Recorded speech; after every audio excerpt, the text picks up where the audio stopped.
আছি, ভালো আছি। তো ওনারা যতটুকু কারণ থাকতেছি, খাইতেছি এটাই অনেক বেশি, তাই না? আর আমার নিজের কিছু চাহিদা আছে, প্রয়োজন আছে আমার মেয়েদেরও। যতটা পড়াশোনা করে ওইগুলো তার বাবা-মার কাছ থেকে নিতে পারি না। ওদের থেকে চাইতে পারি না, তাই না? তো আজকে অনেক বছর যাবৎ কিন্তু আপনাদের ভাইয়া কোনো কাজ করে না। আপনাদের ভাই আগে বাহিরে ছিল। তো বাহির থেকে দেশে কিন্তু আসছে ভালো কিছুর আশায়। ওকে ওর ভাইয়া বলছিল আসা পড়ার জন্য, দেশে একসাথে ব্যবসা করবে বা যেটাই হোক, ফ্যামিলি থেকে বলছে। তো আসে আসলে লাক খারাপ ছিল, করতে পারে নাই কোনো কিছুই। তো মাঝখান দিয়ে গাড়ি একটা নিছিল, গাড়ি নিজেদেরই প্রাইভেট কার, তো ওইটা নিয়ে চালাইছে। তো ওইটা নিয়েও আসলে তেমন কিছু করতে পারি না। তো ছোট একটা বাসা নিয়েছিলাম আমরা, আমাদের মতো কোনো রকম নিজেরা চলতাম, মেয়েদেরকে চালাইতাম, ভালোই চলছিল। কিন্তু নিজেরা যেরকমই চলি, ভালো খারাপ মিলে, কিন্তু আসলে ফ্যামিলি দিক দিয়ে কিন্তু কেউ এতটা খুশি ছিল না। মানে হয়তো দেখা গেছে এখান থেকে বাড়িতে গেলে মানে একটু অন্যরকম মন মানসিকতা, সবার খারাপ খারাপ কথা বলতো না, এই সেই, নিজে ইনকাম করতেছো, নিজের বউ ফলাফল নিয়ে চলতেছো, 1 টাকা দিতেছো। কিন্তু আমার শ্বশুরের ফ্যামিলিতে কিন্তু আমরা যদি নাও দিতাম টাকা পয়সা, তাহলে কিন্তু চলার মতো এবিলিটি ওনাদের আছে। আমার শ্বশুর সরকারি চাকরি করতো, আবার ওনাদের অনেক দিক দিয়ে অনেক দোকান বা জায়গা জমি বা অনেক কিছু আছে। তারপর আমার হাজব্যান্ডের অন্য ভাইয়াদেরও কিন্তু ইনকাম ভালো ছিল বা আছে, তো ওনারাও কিন্তু দিত।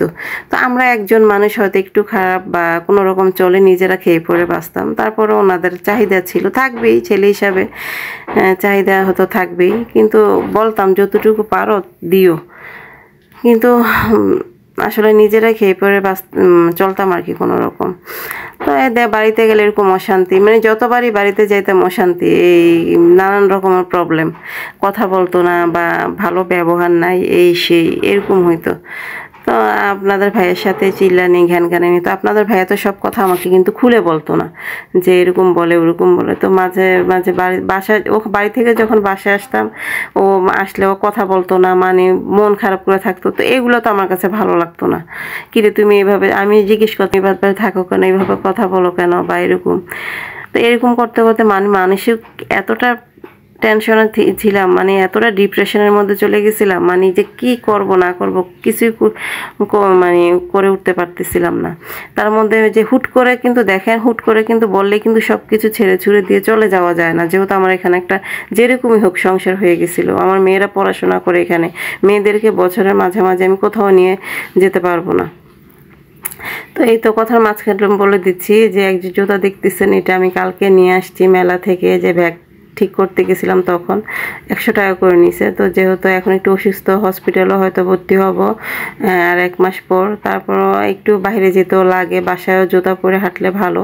তো এগুলো নিয়ে আসলাম আর কি। আর মেয়ের এই ব্যাগের মেকআপ বক্স যেটাতে রাখে মেকআপের জিনিসপত্র, সেটাও ঠিক করে নিয়ে আসছি, চেনটা।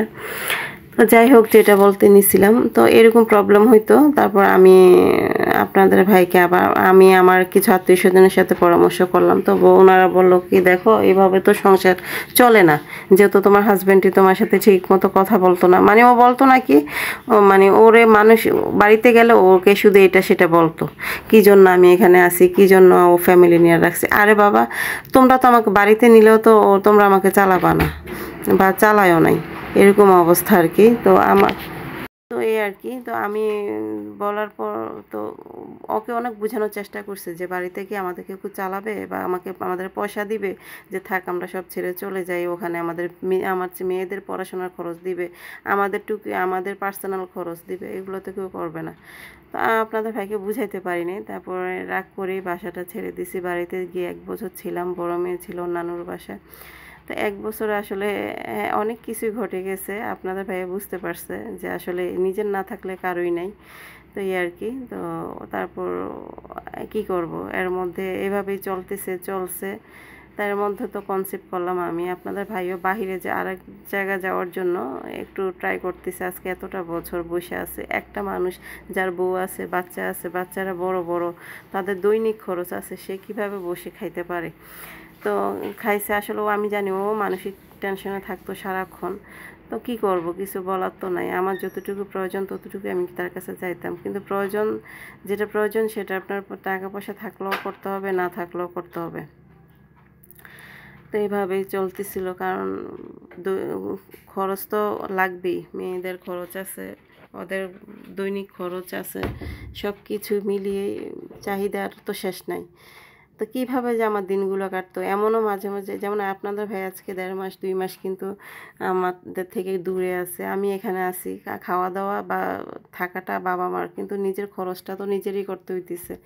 এমন মেয়ের আজকে এটা লাগে সেটা লাগে, আমার যেখানে 2টা ওষুধ খেতে হয় সেখানে আমি একটা করে খাই, কারণ দেখা যায় 2টা কিনতে গেলেও তো একটা বেশি খাইলে আর এক্সট্রা লাগে বেশি।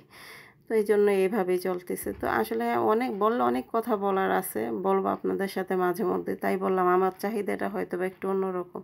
প্লিজ যদি আমার ভিডিওগুলো আপনাদের কাছে ভালো লাগে, একটা লাইক দিয়ে ভিডিওটা দেখবেন, কারণ সবাই সবার প্রয়োজনে এই ইউটিউবে নামে, আমিও আমার বিশেষ প্রয়োজনে ইউটিউবে নামছি। আমি যদি আমার নিজের কিছু ইনকাম থাকে, তাহলে আমি আমার মেয়েদের জন্য কিছু করতে পারবো, অন্তত নিজের জন্য কিছু করতে পারবো, সেটাই আমি চাই। আমার আল্লাহর কাছে বেশি কিছু চাওয়ার নাই, যেহেতু চাই যে কোনো রকম খেয়ে পড়ে বাঁচতে। তো এটাই, আর কিছু বলবো না। জানি না আমি কথাগুলো কিভাবে বলছি এবং কি কতটুকু বলতে পারছি। তো যতটুকু বলছি আসলে আপনারা বুঝতে পারছেন কিনা তা জানি না, তবে সবাই আমার জন্য শুধু দোয়া করবেন, এটাই আপনাদের কাছে চাচ্ছি। তো এইটা